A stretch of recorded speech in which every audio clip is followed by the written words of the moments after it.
समाधि में पूरी दुनिया दिखाई देने लगी। देखा दुनिया वाले केवल खाने पीने सोने जागने में, बच्चों को पढ़ाने लिखाने सिखाने में ही लगे हैं बस। इसके अलावा और कुछ नहीं जानते। उन्हें ये नहीं पता है कि हमारे जीवन का लक्ष्य क्या है, मंजिल क्या है, जाना कहाँ है, करना क्या है। केवल बच्चों को पढ़ाने लिखाने में ही लगी है। नहाना धोना खाना पीना सोना जागना, बस इसी को सब कुछ मानते हैं। तो ध्यान रखना, बच्चों को पढ़ाना खिलाना पिलाना नहाना धोना खाना जागना सोना यही सब कुछ नहीं है। इसके अलावा भी और कुछ है।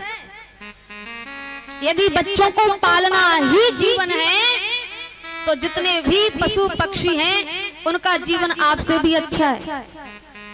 एक चिड़िया को आपने देखा होगा, जब बच्चे को खिलाती है ना तो अपनी चोंच से दाना उठाती है और बच्चे के मुख में डाल देती है। यही जीवन है तो आपसे बढ़िया तो पशु पक्षी हैं। हमारा ये जीवन नहीं है, हमारा जीवन तो कुछ और है। इसके साथ साथ भगवान का भजन करो। सबसे बड़ी बात तो केवल भजन की है। ईश्वर को याद करो।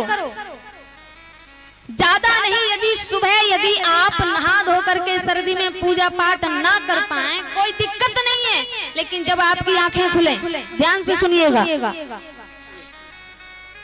जब सुबह आपकी आंखें खुले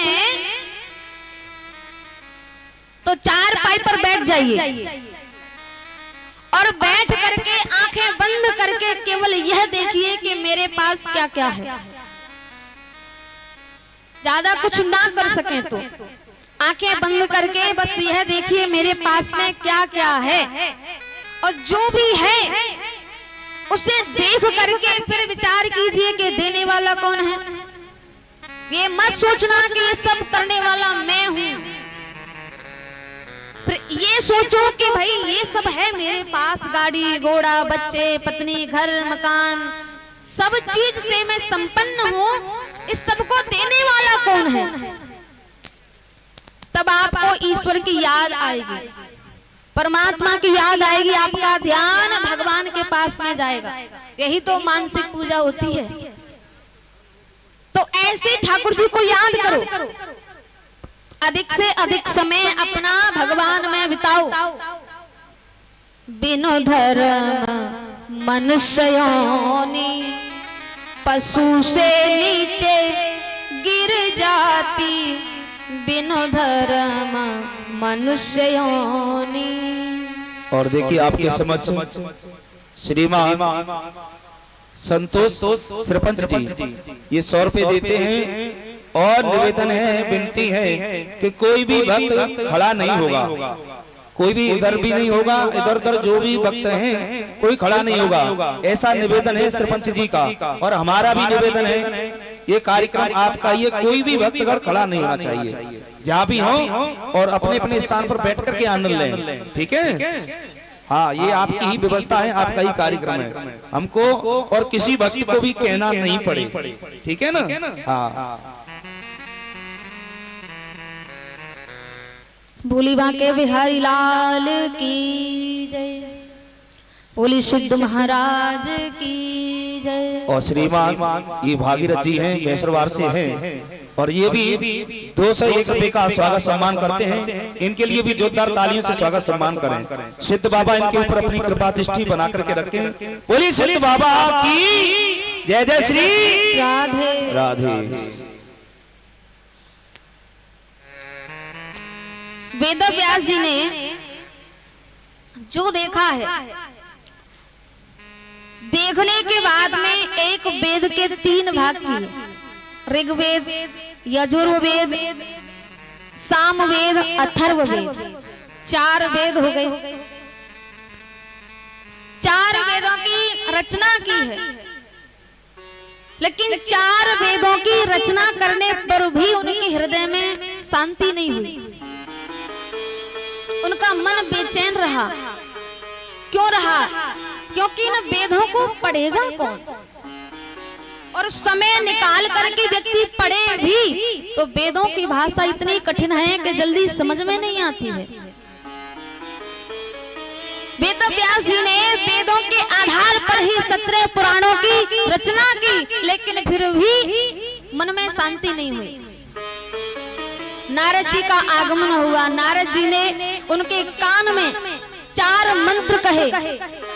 नारद जी ने कहा देखो तब तक मन में शांति नहीं होगी जब तक श्रीमद् भागवत महापुराण की रचना नहीं होगी। तो उन्होंने नारद जी ने 4 मंत्र वेद व्यास जी के कान में कहे और 4 मंत्रों के 18,000 मंत्र हो गए। 4 मंत्रों के 18,000 मंत्र हो गए। अब भागवत की रचना वेद व्यास जी के हृदय में हो गई, लेकिन अब भागवत सुनाए किसे? भागवत सुनने का अधिकारी वही है जिसने काम और क्रोध को जीत लिया हो। अब पहली बार सुनाएंगे तो कोई ऐसा ही व्यक्ति पकड़े मजबूत जो कि समझे। तो वेद व्यास जी ने विचार किया कि काम और क्रोध तो हमारे पुत्र ने जीत रखा है, लेकिन समस्या ये आ गई कि एक पिता अपने मुख से अपने पुत्र की भलाई करे तो शोभा नहीं देता है, अच्छा नहीं लगता। वेद व्यास जी ने अपने पुत्र को जनक महाराज के पास में भेजा है। जनक महाराज के पास में भेजा है कि वेदांत पढ़ कर के आओ, और सूचना कर दी है कि मेरा पुत्र आपके पास में आने वाला है, तो आप उसकी परीक्षा करें काम और क्रोध की, जीता है कि नहीं जीता। श्री सुखदेव जी जब खड़े होकर के जनक महाराज के पास में आए हैं तो 5 दिन तक दरवाजे पर ही खड़े रहे। 5 दिन तक जनक महाराज के द्वार पर खड़े रहे हैं, जरा सा भी क्रोध मुख मंडल पर नहीं आया। और आजकल अब इस कलिकाल में कोई व्यक्ति कहीं से आ रहा हो, कोई व्यक्ति कहीं से आ रहा हो, उसने कह दिया भैया हम अशोकनगर आने वाले हैं, आप आ जाओ लेने, और आप पहुंच जावे, और संयोगवश वह व्यक्ति आने में थोड़ा लेट हो जाए तो आपको कितना क्रोध आएगा? आएगा क्रोध? किसको नहीं आएगा? सबको आएगा। ओहो हम पागल लगते हैं, 2 घंटे पहले ही फोन कर दिया आ जाओ लेने, हम यहाँ खड़े खड़े परेशान हो गए, हम पागल लगते हैं क्या? पहले ही आ गए, अब तक नहीं आए हो। इतना क्रोध आएगा, इतना क्रोध आएगा, महाराज क्या कहूं। लेकिन धन्य है श्री सुखदेव जी को, 5 दिन तक खड़े खड़े हो गए, लेकिन फिर भी मुख मंडल पर जरा सा क्रोध नहीं आया। 5 दिन के बाद जब उनको अंदर लेकर के गए तो सुंदर सुंदर नारियों के मध्य में बिठा दिए गए। नारियों के मध्य में रहते हुए भी श्री सुखदेव जी के मन में जरा सा काम नहीं आया, बिल्कुल भी काम, बिल्कुल पाप नहीं आया है। तब जनक महाराज आए हैं, जनक महाराज आए और श्री सुखदेव जी के चरणों में महाराज साष्टांग लेट करके प्रणाम कर रहे हैं। श्री सुखदेव जी ने कहा महाराज ये क्या कर रहे हो? मैं तो आपके पास में वेदांत पढ़ने आया हूँ, वेदांत पढ़ाओ ना। जनक महाराज बोले भला मैं क्या वेदांत पढ़ाऊं? आप तो स्वयं वेदांत स्वरूप हो, आपने काम को भी जीत रखा है, क्रोध को भी जीत रखा है। अब जाओ अपने पिताजी के पास, भागवत का अध्ययन करो। तब श्री सुखदेव जी वेद व्यास जी के पास में आए हैं, श्रीमद् भागवत कथा का अध्ययन कराया है, और उसी कथा से जब राजा परीक्षित को 7 दिन में मरने का श्राप लगा था, बड़े बड़े ऋषि मुनि महात्माओं का आगमन हुआ, एक भी ऋषि मुक्ति का उपाय नहीं बता पाया, श्री सुखदेव जी ने मोक्ष प्राप्त करा दिया था इसी कथा से। वो कथा कोई दूसरी नहीं है, यही भागवत कथा है। अब आप सोचें कि महाराज हमने तो कई बार कथा सुन ली, हमारा मोक्ष तो आज तक नहीं हुआ। विचार तो आता ही होगा मन में, सोचते होंगे कि हमारे डंगाई गांव में तो 8 साल हो गए कथा होते होते और हमारा कल्याण एक भी बार नहीं हुआ। और परीक्षित महाराज ने एक बार कथा सुनी और एक बार में उनका मोक्ष हो गया। सो ध्यान रखना, मोक्ष भी उसी व्यक्ति का होता है, कल्याण उसी व्यक्ति का होता है जो व्यक्ति मन से ध्यान से कथा सुनता है। अब मोक्ष का मतलब ये थोड़े ही है, कल्याण का मतलब ये थोड़े ही है कि आपने कथा आज सुनी और आज ही वहां पर पहुंच जाए ऊपर, ये अर्थ थोड़े ही है जो मोक्ष हो जाएगा। कथा सुनने का मतलब ये होता है कि कथा सुन करके कभी भी किसी से लड़ाई झगड़ा बैर भाव द्वेष भाव ना करे और अपना जीवन सुखमय आनंदमय यापन करे, जीवन में कोई कष्ट ना आवे, कोई दुख ना आवे। और जिसने कथा सुन करके इतना सुधार कर लिया है तो समझ लो उसका जीते जी कल्याण हो गया।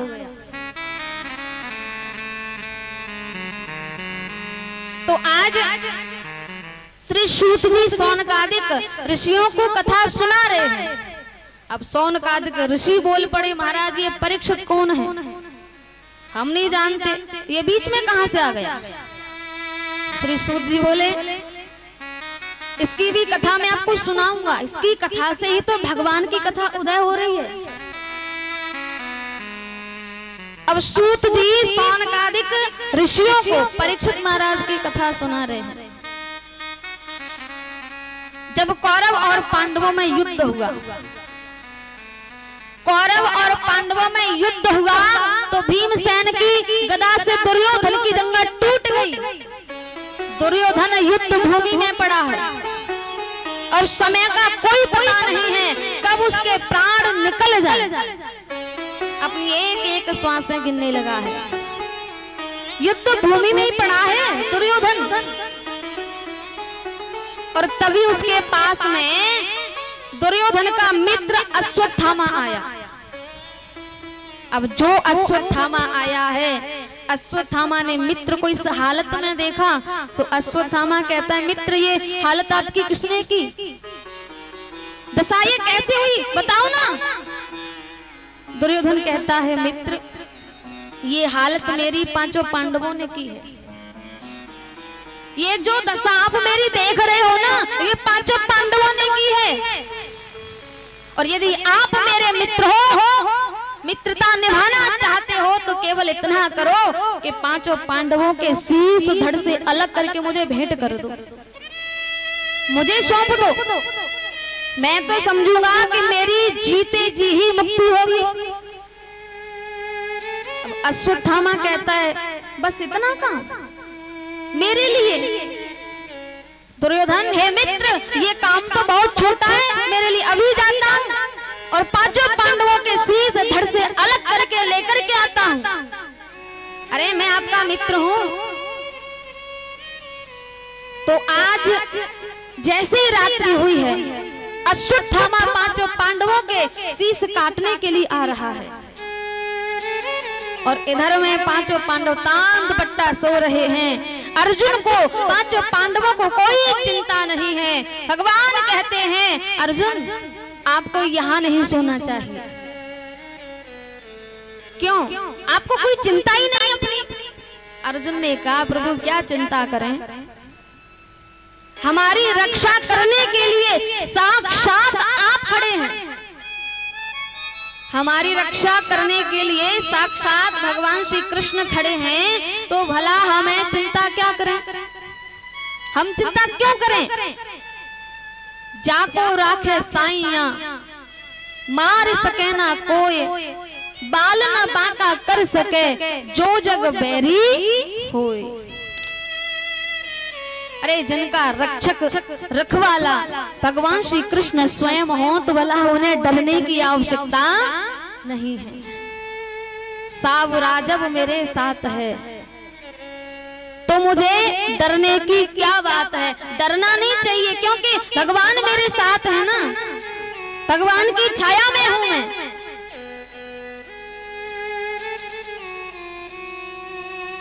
आज भगवान कहते हैं कि फिर भी आपको यहाँ नहीं सोना चाहिए। मैं कहता हूँ मेरे कहने से दूसरे स्थान पर चलो। अर्जुन कहता है ठीक है प्रभु जैसी आपकी इच्छा, जहाँ ले चलोगे वही मैं चलूंगा। जहां ले चलोगे वही मैं चलूंगा। आप तो बस कह दो तुम्हारी ही रजा में मेरी रजा है, बस आपकी राजी में मेरी राजी है। आज अर्जुन भगवान से कहते जैसे रखोगे वैसे ही रहूंगा, जहां ले चलोगे वही मैं चलूंगा, जहां नाथ रख दोगे, जहां नाथ रख दोगे वही मैं रहूंगा, जहां ले चलोगे वही मैं चलूंगा, जहां ले चलोगे वही मैं चलूंगा, जहाँ ले चलोगे वही मैं चलूंगा, जहाँ ले चलोगे वही मैं चलूंगा।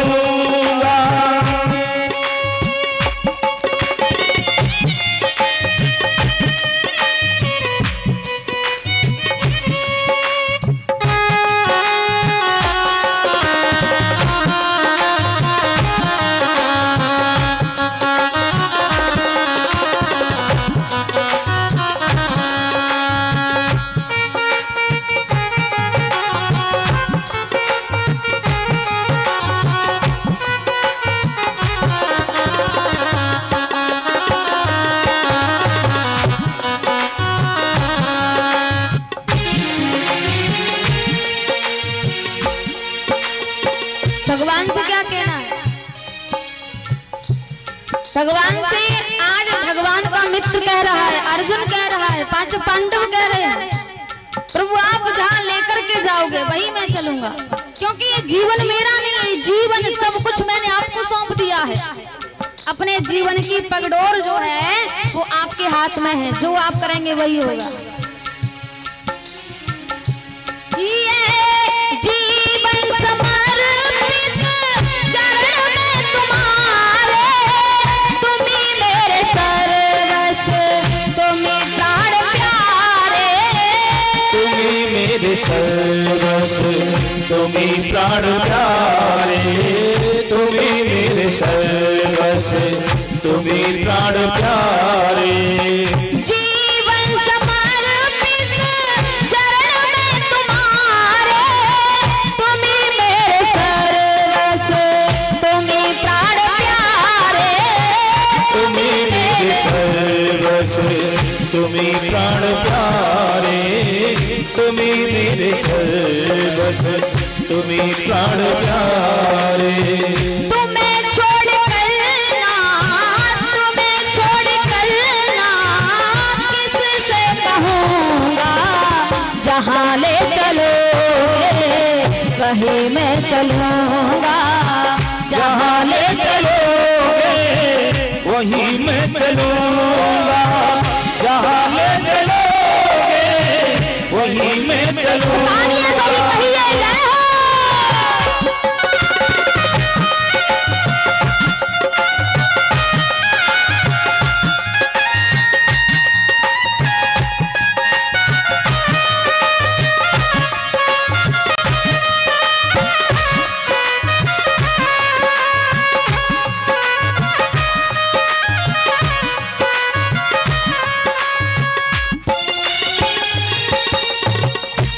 और ना कोई उलाहना, ना कोई अर्जी, कर लो करा लो है तेरी मर्जी, कर लो करा लो जो है तेरी मर्जी, कर लो करा लो जो है तेरी मर्जी। ना कोई उलाहना, ना कोई अर्जी, कर लो करा लो जो है तेरी मर्जी, कर लो करा लो जो है तेरी मर्जी, कर लो करा लो जो है तेरी मर्जी। कहना भी होगा तो, कहना भी होगा तो तुम ही से कहो,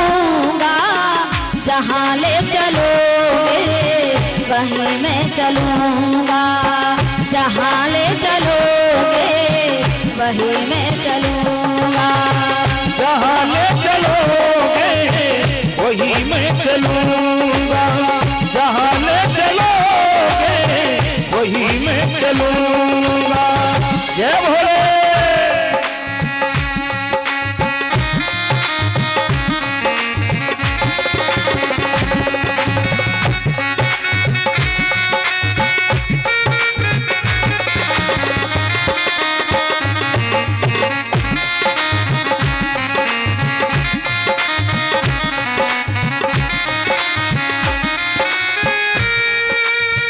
दयानाथ दयानिधि मेरी अवस्था, तेरे हाथ में मेरी सारी व्यवस्था।